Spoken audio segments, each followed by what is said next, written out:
Emma Thompson walked through the busy streets of London with her head held high. For 15 years, she had been the city's most powerful food critic. Restaurant owners trembled when they saw her coming. Her reviews in the Daily Herald could make a new restaurant famous overnight, or close it down just as quickly. Emma loved this power. She carried her silver pen like a weapon and her notebook like a shield. Every meal was a battle. And she always won. Her readers loved her honest opinions. They trusted her to tell them which restaurants were worth their money and which ones were terrible. But Emma's success came at a heavy price. Her sharp tongue did not stay silent when she came home each evening, when her husband cooked dinner. She would point out every mistake. The chicken was too dry. The vegetables were overcooked. The sauce needed more salt. After 10 years of marriage, he packed his bags and left. "I cannot live with someone who finds fault with everything I do," he said sadly as he walked out the door. Emma told herself she did not need him. She had her work, and that was enough. Her two children, Michael and Sarah, slowly stopped visiting. Every time they came for a Sunday dinner, Emma would criticize their life choices. Michael was a teacher, but Emma thought he should have become a doctor. Sarah was an artist, but Emma believed art was a waste of time. "Why cannot you be more successful like me?" Emma would ask them. "I worked hard to give you opportunities. Why are you throwing them away?" The Sunday visits became monthly visits, then holiday visits, then no visits at all. Emma's phone stayed silent on birthdays and Christmas. She told herself the children were ungrateful anyway. Her friends disappeared one by one. Emma found something wrong with everyone. Mary was too loud. Jane dressed poorly. Patricia talked too much about her grandchildren. Soon, Emma ate alone, at restaurants, taking notes for our reviews while other diners laughed and talked with their companions. Emma convinced herself that being alone made her a better critic. She could focus completely on the food without distractions. She could judge each dish fairly without worrying about other people's feelings. The end came on a cold Tuesday evening in November. Emma walked into a small restaurant called Rosa's Kitchen near the Thames River. The Miller family had owned this place for 3 generations. Old photographs on the walls showed grandparents, parents, and children all working together in the same kitchen. The restaurant was warm and cozy. Candles flickered on wooden tables. The smell of homemade bread filled the air. An elderly man greeted Emma with a kind smile. His daughter took her order, and his granddaughter Lucy served her meal. The food was good. Not perfect, but made with love and care. The soup was hearty and warming. The bread was fresh and soft. The main course was simple but satisfying. For a moment, Emma almost remembered what it felt like to enjoy a meal instead of judging it. But Emma's job was to find problems, not to feel warm feelings. She wrote her review that night, typing angry words on her laptop. She called the restaurant a waste of valuable London real estate and wrote that the Miller family clearly had no business serving food to paying customers who deserved much better. The review was published on Friday morning. By Friday afternoon, the restaurant was empty. Weekend reservations were cancelled. Regular customers stopped coming. The Miller family watched their life's work crumble in just 3 days. On Monday morning, Emma received a phone call from her editor. The Miller family had closed Rosa's Kitchen permanently. They had lost their life savings. The elderly grandfather was in the hospital from stress. Lucy, their bright 19-year-old granddaughter, had been forced to leave university because the family could no longer afford her fees. Emma felt a strange sensation in her chest as she heard this news. For the first time in years, she wondered if her words had been too harsh. But she pushed these feelings away. Business was business, she told herself.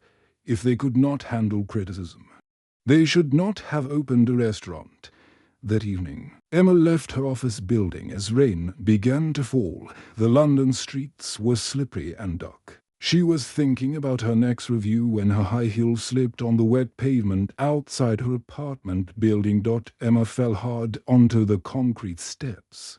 Pain shot through her throat as it struck the sharp edge of a stone step. Blood filled her mouth, and she could not make any sound at all. The ambulance came quickly. At the hospital, doctors examined her throat with serious faces. The damage was severe, they explained. Her vocal cords were badly injured. She might never speak normally. Again, as Emma lay in the white hospital bed, unable to speak above a whisper, the truth hit her like another fall. Her harsh words had destroyed more than restaurants. They had destroyed families, dreams, and relationships. She had built her career on tearing things down, never on building them up. Now she had no voice and no one who cared about her. Her husband was gone. Her children never called. Her friends had abandoned her.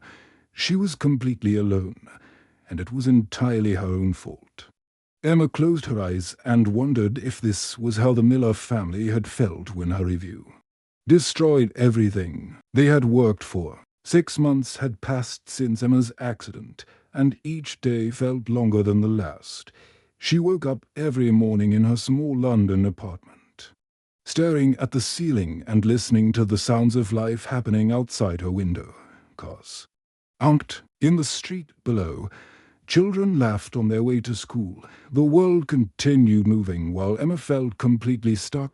Her savings account grew smaller each week. The newspaper had quickly replaced her with a young man named David who wrote cheerful reviews about trendy new restaurants. Emma tried calling other publications, but as soon as potential employers heard her damaged voice, they politely ended the conversation. Who wanted to hire a food critic who could barely whisper. Emma's throat had healed on the outside. The bruises were gone, and the cuts had closed. But inside, her vocal cords remained damaged. The doctors said she might improve with time, but they could not promise anything. Some days, Emma could speak in a rough whisper. Other days, no sound came out at all.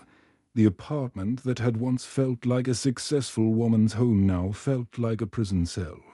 The walls seemed to close in on her every day. Emma's phone never rang. Her mailbox contained only bills and advertisements. She had no visitors, no invitations, no reason to leave her home except to buy the cheapest food she could find. Emma's pride made everything worse. She had spent 15 years telling people what was wrong with their cooking, their restaurants, their dreams. Now she needed help. But she had burned every bridge that might have led to friendship or support, even if she wanted to ask someone for assistance. There was nobody left to ask. Some mornings, Emma sat at her kitchen table with a single piece of toast and a cup of weak tea. She would stare at the empty chairs round her table and remember when her family used to visit for Sunday dinners. Those memories felt like they belonged to someone else now. On a particularly grey Tuesday morning, Emma felt too sad to stay inside her apartment any longer. She decided to check her mail and maybe walk round the block, just to see other human beings. As she waited for the old elevator, she noticed the bulletin board in her building's lobby. Most of the notices were ordinary things. Someone was selling a bicycle. Another person needed a babysitter. A woman was looking for a lost cat. But one notice caught Emma's attention. It was written on bright yellow paper with simple black letters. Riverside Community Kitchen needs volunteers to help serve meals to those in need. No experience necessary. Big hearts welcome. Open every day from 10 in the morning until 3 in the afternoon. Emma stared at the notice for a long time. At first, she felt insulted. She had been Emma Thompson, the famous food critic. She was not the kind of person who worked in charity kitchens. That was for people who had never been successful, never made something of themselves. But as she rode the elevator back to her empty apartment, Emma could not stop thinking about the yellow notice. She opened her refrigerator and saw almost nothing inside. A few eggs, some bread that was getting stale, and a carton of milk that would expire soon. She had enough money for groceries for maybe 2 more weeks. Emma spent the rest of the day pacing round her apartment, arguing with herself. Going to a community kitchen would mean admitting that she needed help. It would mean accepting that her life had completely fallen apart. It would mean working alongside people she had never noticed before. But hunger has a way of winning arguments that pride cannot. By Thursday morning, Emma was tired of eating toast for every meal. She was tired of sitting alone in her apartment, watching the shadows move across her walls as the day passed. Most of all, she was tired of feeling useless and forgotten. Emma put on her best coat and walked 15 minutes through the London streets to the Riverside Community Centre. The building was old but clean, with large windows that let in plenty of light. She could smell something delicious cooking inside, and her empty stomach responded with a loud rumble. The community kitchen was nothing like the fancy restaurants Emma had reviewed for so many years. The tables were simple wood, and the chairs did not match, but the room was warm and filled with activity. People chopped vegetables, stirred large pots, and arranged plates with careful attention. Everyone seemed to have a purpose. An elderly woman with silver hair and kind eyes approached Emma near the entrance. She wore a simple apron over her clothes, and her hands looked strong from years of work. "Hello, dear," the woman said with a gentle smile. "I'm Rose. Are you here for a meal or to help us serve others?" Emma opened her mouth to answer, but only a hoarse whisper came out. I don't really know," she managed to say. Rose did not seem bothered by Emma's damaged voice. She did not ask questions or look at Emma with pity. Instead, she nodded as if this was a perfectly normal answer. "That's perfectly fine," Rose said calmly. "Sometimes we need to start somewhere before we know where we're going. Why don't you come with me? You can start by washing these carrots. Sometimes our hands know what to do before our hearts catch up." Rose led Emma to a large sink filled with orange carrots covered in dirt. For the first time in 6 months, Emma felt useful. The simple task of cleaning vegetables felt peaceful and meaningful. Nobody asked about her past or wondered why she could hardly speak. They simply accepted her presence and appreciated her help. Emma found herself walking to the Riverside Community Kitchen every morning as if her feet knew the way by themselves. The 15-minute walk through London streets became the best part of her day. She would arrive just as Rose was unlocking the doors, and they would nod to each other in comfortable silence. Rose never spoke much, and Emma soon learned why. 5 years earlier, throat cancer had taken Rose's voice just as completely as the accident had damaged Emma's. But Rose had discovered something that Emma was only beginning to understand. Communication was much more than words. Rose would place her hand gently on Emma's shoulder when she arrived each morning. This simple touch said "Welcome, and we are glad you are here," more clearly than any spoken greeting. When someone looked sad or worried, Rose would offer them a cup of tea and sit quietly beside them. Her presence alone seemed to make people feel better. The other volunteers at the kitchen became Emma's new teachers in ways of kindness she had never learned. Mr. James was a retired school teacher who had worked with children for 40 years. His white hair was always perfectly combed, and he wore the same brown sweater every day. Mr. James had a special talent for making people laugh, even when they came to the kitchen feeling hopeless. Beth was a young mother with 2 small children of her own. She came to volunteer every Tuesday and Thursday while her children were at nursery school. Beth seemed to understand exactly what each visitor needed before they even asked. She would give extra bread to families with many children. She would sit with elderly people who seemed lonely. She never asked personal questions. But somehow she always knew when someone needed extra care. Tom was 20 years old and studying at the local college. He worked at the kitchen every afternoon after his classes ended. Emma watched Tom carefully portion out the meals, always making sure that families with children received the largest servings. When food was running low, Tom would take a smaller portion for himself so that others could have more. Emma began to notice the regular visitors who came to the kitchen each day. Mrs. Wilson was an elderly widow with bright blue eyes and hands that shook slightly when she held a cup of tea. She always sat at the same table by the window and smiled warmly at everyone who passed by. Emma learned that Mrs. Wilson lived alone in a small flat and had not seen her family in over a year. David was a young father who came to the kitchen every evening with his two children, Lucy and Sam.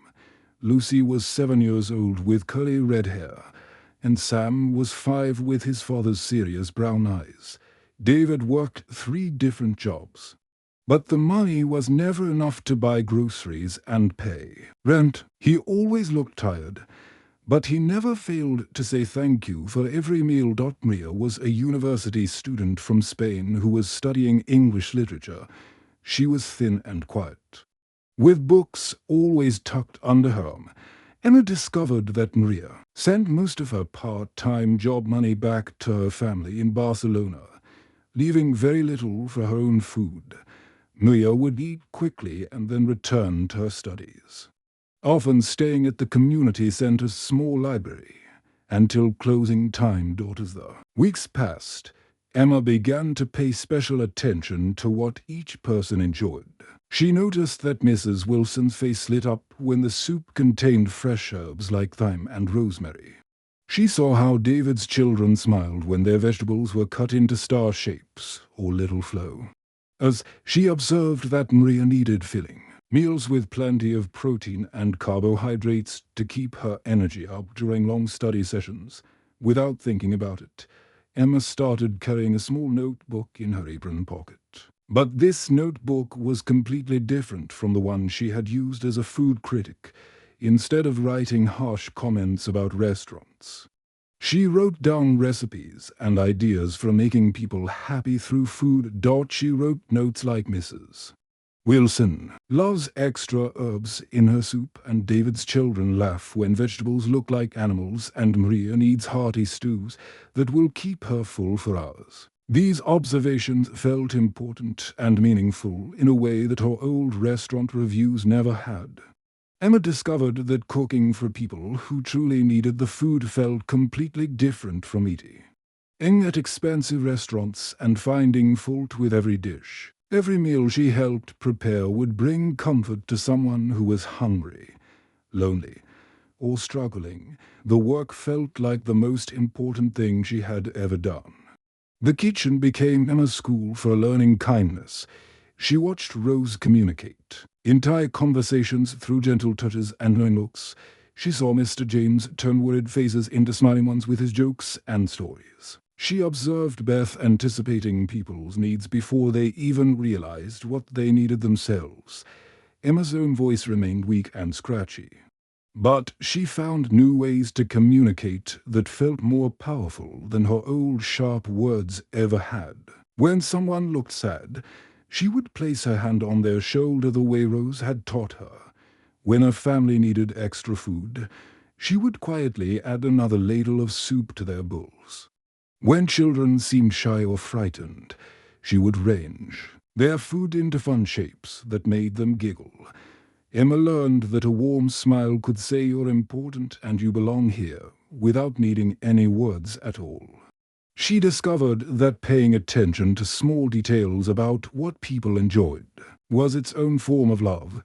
Most importantly, she realized that cooking with care and kindness required no voice whatsoever. Emma arrived at the Riverside Community Kitchen on a crisp autumn morning.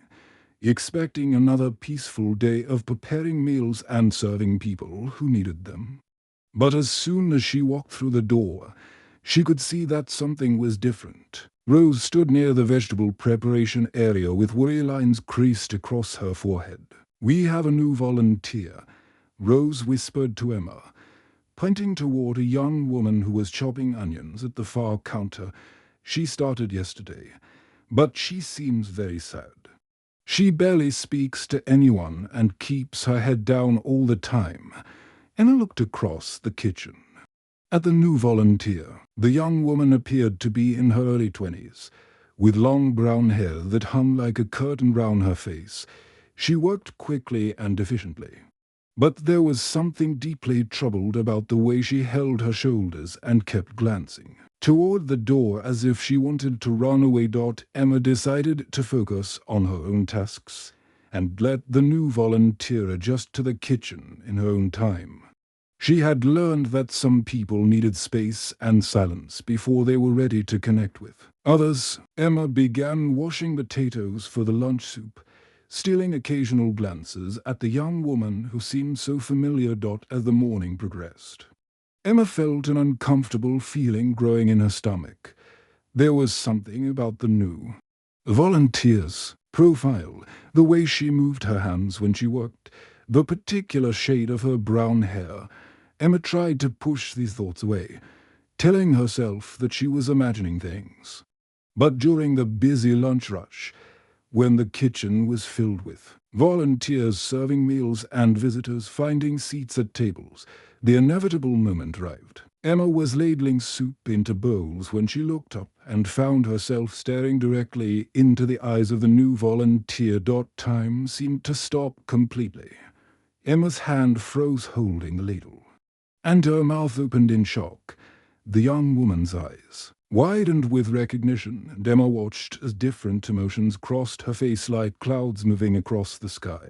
First came surprise, then understanding, then pain, and finally anger. "You," the young woman whispered, her voice barely audible above the noise of the busy kitchen. "You're Emma Thompson. You're the food critic who destroyed my family." Emma's throat closed up completely. She tried to speak, to say something, anything, but only a weak croaking sound came out. The ladle slipped from her shaking hand and clattered onto the counter. The young woman stepped closer, and Emma could see tears beginning to form in her eyes. "I'm Lucy Miller," she said, her voice growing stronger with each word. "Rose's Kitchen was our family restaurant. You wrote that terrible review about us 2 years ago." Emma felt as if the floor was disappearing beneath her feet. Lucy Miller. Of course, she looked older now, thinner, with tired eyes that seemed to belong to someone much older than her 22 years. Emma remembered writing that devastating review, but she had never thought about the real people behind the restaurant. "My father got sick from the stress after we lost the restaurant," Lucy continued, and her words hit Emma like physical blows. "The doctor said it was his heart, but we all knew it was because he felt like he had failed our family. We lost our house too. I had to quit university to take care of him and work 3 jobs just to pay for his medicine." Emma tried again to speak, to apologize, to explain, but her damaged voice would not cooperate. All she could do was stand there listening to the consequences of her cruel words. "Grandfather died 6 months after we closed," Lucy said, and now tears were flowing freely down her face. "He never got over losing the restaurant. It had been his whole life, his father's life, his grandfather's life, 3 generations of work, gone because of your review." Emma felt her world crumble for the second time in 2 years. She had known her review was harsh, but she had never followed up to see what happened to the Miller family afterward. She had simply moved on to her next review, her next target, never thinking about the real human cost of her words. That evening, Emma went home to her small apartment and did something she had never done in her 15 years. A food critic, She sat down at her computer and began researching the Miller family restaurant. She read old newspaper articles about Rose's Kitchen. She looked at customer reviews online. She searched through community cookbooks at the local library. What she discovered broke her heart completely. Rose's Kitchen had been started by Lucy's great-grandmother in 1923. Each recipe had been passed down through for generations of women, each one adding their own special touches while keeping the family traditions alive. The restaurant had been more than just a business to the Miller family. It had been their history, their culture, their way of caring for their community. Emma spent the next week learning to prepare every dish that Rose's Kitchen had served. She found the family's old recipes online and in community cookbooks. Her hands shook as she worked, measuring flour and chopping vegetables while tears fell into the mixing bowls. She practiced making the beef stew that had been Lucy's great-grandmother's specialty. She learned the secret to the bread rolls that customers had loved for generations. Emma could not undo the damage she had caused, but perhaps she could honor what she had helped destroy. Each dish she learned felt like a small act of respect for the family she had wronged so terribly. Emma woke up before sunrise on Monday morning with a plan that had kept her awake most of the night. She dressed quietly in the darkness and walked through the empty London streets to reach the Reversi, the community kitchen, 2 hours before anyone else would arrive. Rose had given her a key the month before, trusting her to open the kitchen when needed. Emma turned on all the lights and began the most important cooking of her life. She had spent the previous week practicing every single recipe from Rose's Kitchen, the Miller family restaurant she had destroyed with her cruel review. Her small apartment had been filled with the smells of beef stew, fresh bread, and apple pie as she worked to perfect each dish. Now, in the quiet community kitchen, Emma prepared a complete feast.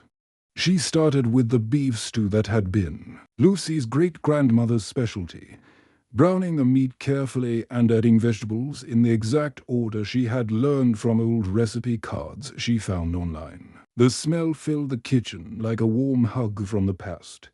Next came the traditional bread rolls that customers had loved for generations. Emma kneaded the dough with her hands, remembering how the online reviews had praised these rolls as better than cake and worth the trip alone.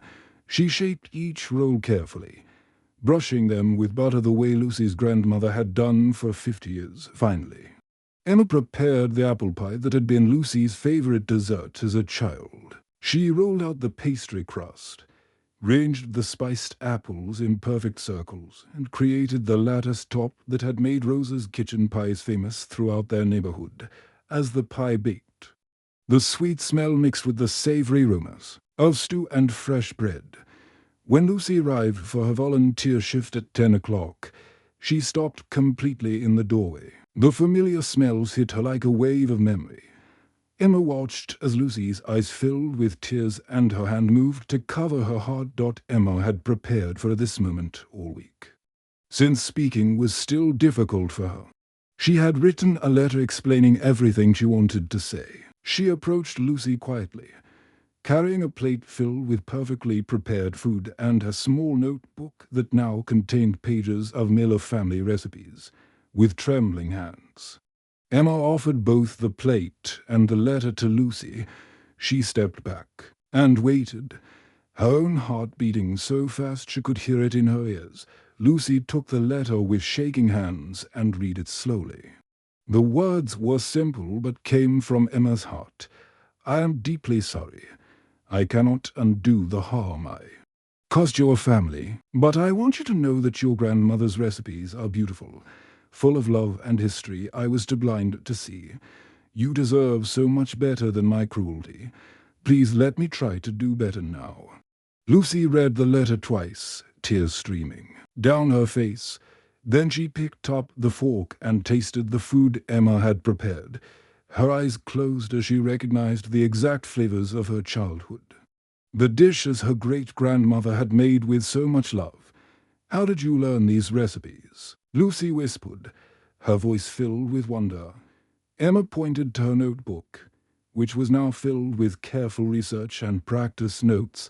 Lucy flipped through page after page.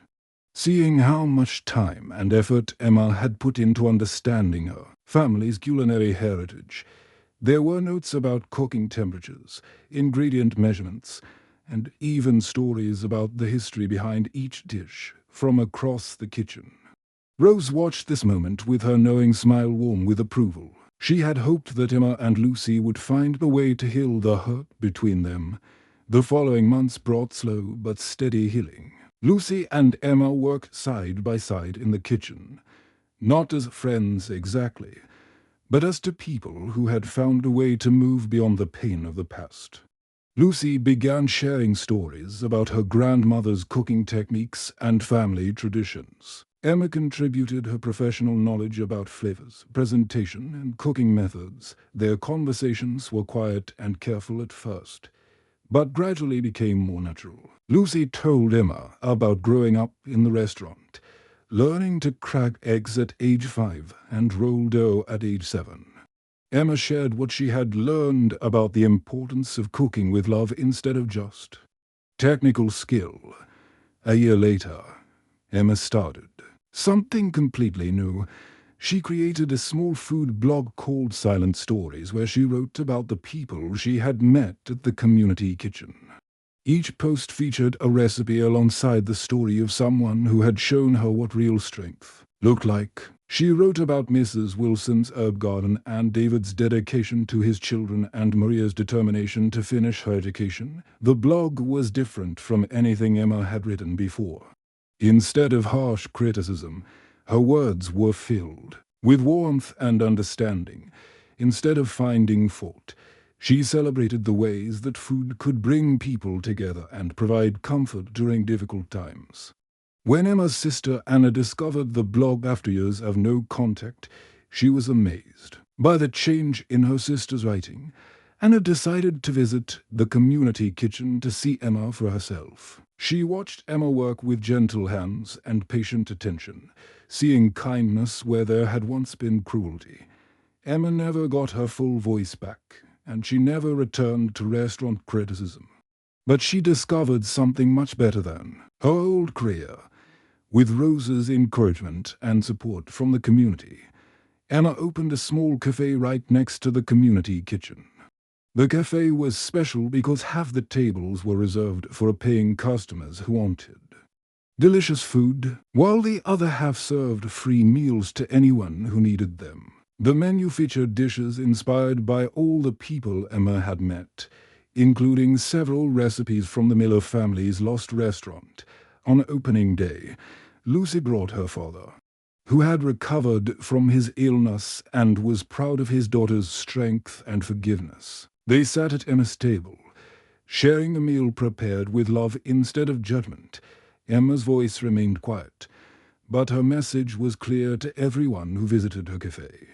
Sometimes people must lose everything to discover what truly matters. In silence, she had learned to listen.